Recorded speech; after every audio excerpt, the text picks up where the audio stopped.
Hello everybody, welcome back to HardReset.Info channel. In today's video, I'll show you how to easily create Equalizer preset on your JBL Tuner free.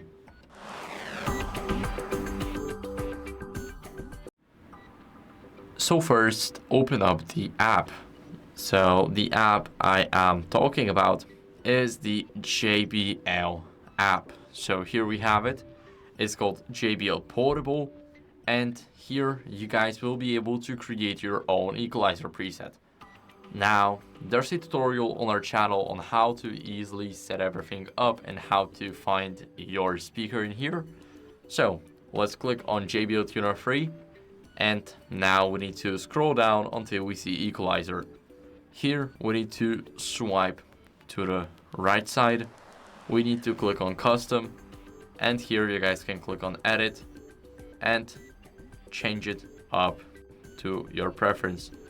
So I felt like changing the equalizer was actually a bit of fun because you need to have a music playing. You need to see what is good and what is not.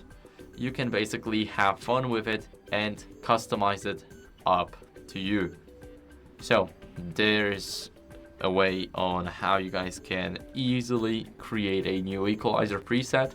I hope this video was helpful. If it was, then leave a like, subscription, and a comment, and I'll see you in the next one. Bye.